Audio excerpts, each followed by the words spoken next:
Inspire, motivate, challenge. Mr. Mayor Uguseba, am I correct? Good afternoon, sir. It's fantastic. Yeah, welcome to Healthcare Soldiers YouTube channel. Yeah. How are you doing today? I'm fine. Fantastic. Okay, so for people who regularly watch this channel, they might be surprised to say, especially if they know your work, right? Yeah. They might be surprised to say, what is Mayor doing on the Healthcare Soldiers YouTube channel? This is not a channel that interviews healthcare professionals.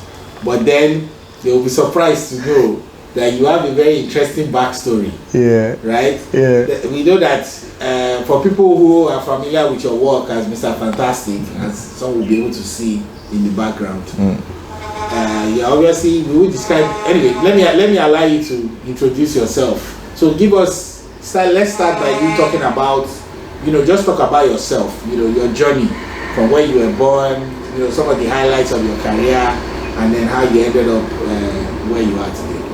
Okay, like you said, my name is Mayor Uguseba. I was born here in Lagos. Okay. I was born in Lagos. I won't give you my age, so you don't know my age. I was born in Lagos, and I grew up. My father was a military officer. I grew up in Navy Town. I studied electrical engineering, but somehow I ended up in the pharmaceutical field, where I went to GSK, GlaxoSmithKline Pharmaceutical Healthcare, for my IT. Okay. So when I ended up in GSK, I did my IT there. After my IT, I came back to GSK. Then I got a job there as an admin executive. Then I worked in the marketing department. Then I was kind of moved around a bit. I worked in vaccines. Then before I now became an admin executive for marketing department, where I worked directly with the marketing director. So yeah, that's my brief journey. Okay, cool. But when did you leave GSK? So I think I left GSK in 2016. Yeah. Okay. So how many years did you work? I think about 10 years. 10 years? Yes. Yeah, a real healthcare professional. Okay, so, but I mean, this journey of, this comedy journey did not just start like post GSK. Yeah. So can you talk us into how that started and like when it started and how it started and just give us some insights into that journey as well. Okay, so my comedy journey started up, I think, it was when I was in GSK. Okay. Shortly after my IT, when I came back, I dabbled into stand-up comedy. Then I used to anchor like GSK events.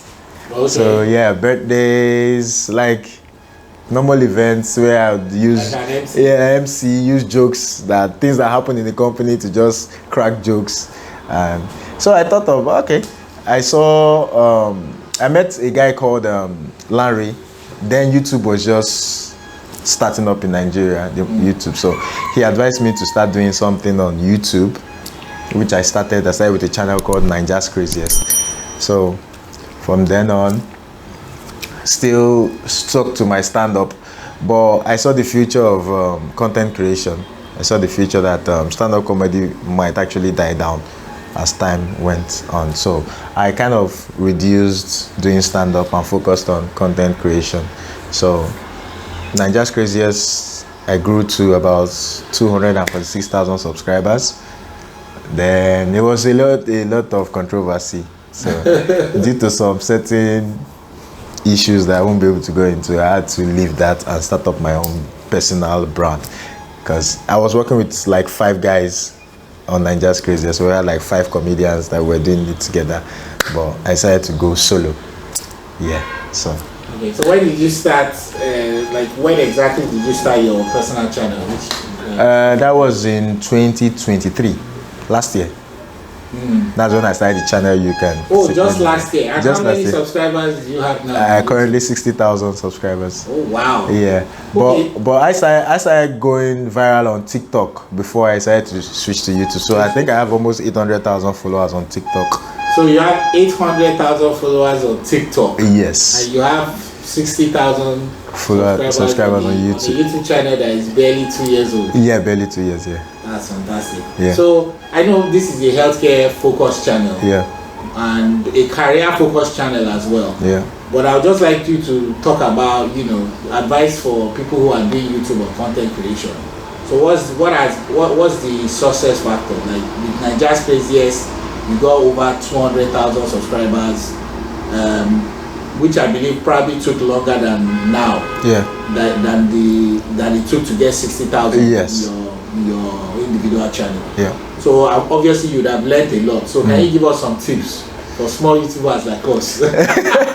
What are some of the tips? Like, how are you able to grow so fast? Okay, the tip is if you find a good content, is consistency.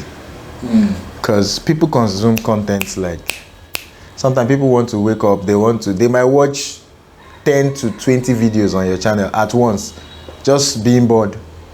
So you always want to, it's not enough to get people to subscribe. It's harder to keep people coming back. There are some people that didn't subscribe to your channel, but they have it's something called cache. If they've watched your video before, the algorithm will keep suggesting your videos to them. Yeah. So they'll keep watching. But if you don't post, there will be nothing for the algorithm to suggest. And you want to key into waves. There's something called waves. So sometimes some things will trend. And you want to key into that trend so that the SEO can pick up your videos and suggest it more. But I think the main thing is consistency. Because if you are not consistent, even if I've seen people doing contents that are not so good, but the fact that they are consistent, even if people don't like you at first, if you continue being in their faces, they are forced to like you. So for me, the key is consistent, and to be consistent, you have to find a channel, a content that is sustainable. Yeah. So when you say consistency, how often do you post? For Nigeria's Craziest, then it started with once a week. Okay. Because I was working and I couldn't obviously post. Then it increased to like 2 to 3 times a week. Okay. But basically it was once a week. But with Mr. Fantastic, it's every day. Okay, you do it every day. Like you post I post every day. Okay. Yeah. Because that's what you do for. Yeah, that's what I do. Enough, like, yeah, but I can dedicate a lot of time to it because right now I'm doing I have my own production company. So yeah, so when you're not always on set all the time. You're not always editing for other people all the time. Yeah, because I work with some multinationals. I work with AstraZeneca. I work with some multinational. So when it comes to adapting videos for Africa, like you know that there are some videos that are white. Let me not use white. That's some there are some videos that are made for made for like the European market. Then I have to localize those videos. So exactly. So sometimes I'm not always. It's not always.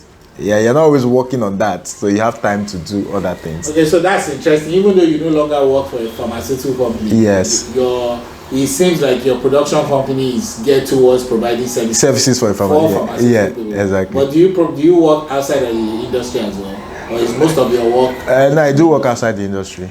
Okay, but you've kept that connection. Yeah, the connection. Yeah. In terms of consistency, is it important?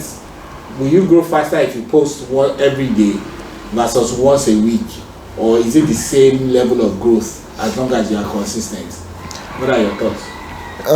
It depends, because YouTube have like they have different things that can make you grow. So you have the YouTube Shorts. Okay. You have the normal videos. You have polls. You have different things that you can help you grow. The YouTube Shorts can help you grow faster. So let's say you have a long video. If you post one video a week that is maybe 10 minutes, you can just do like the interesting bits, clip the interesting bits and post it on your YouTube Shorts. So on the days where you don't post, you can clip the interesting bits of those videos and post on your YouTube Shorts. And because YouTube Shorts is suggested more to a wider range of audiences, it gets to be suggested and you grow. So it wasn't like those days where there was no YouTube Shorts, where we only relied on the traditional content we posted. Now it's easier because you can just, YouTube Shorts helps you grow faster, because you can, even when your channel is not up to 1,000 subs, you can post a short and get up to 10 million views, and that 10 million views is easy for people to just see your channel at the bottom and click subscribe. So if you're not able to post every day, you can post once a week, and within the week clip bits and pieces and post on your YouTube Shorts. So that's a trick. Yeah, okay, cool. Yeah. So maybe I also want to talk about the trend, the riding on trend. So can you give us a specific example of a trend that you got and you rode on it and helped to? Okay, there's one that just passed, the Bobrisky going to prison trend. Okay. Yeah, Bobrisky, that was a trend that you can ride on. The Kendrick Lamar beef, that's a trend. Okay. So things like that people want to search. Sometimes if you go to your YouTube channel, if you go to your analytics, then you go to research, you will see what people are searching for. So you want to key into what people are searching for and do something around that. So that will help your channel get suggested. Yeah. Okay, cool. And that's it. All right, we'll continue to learn. Yeah.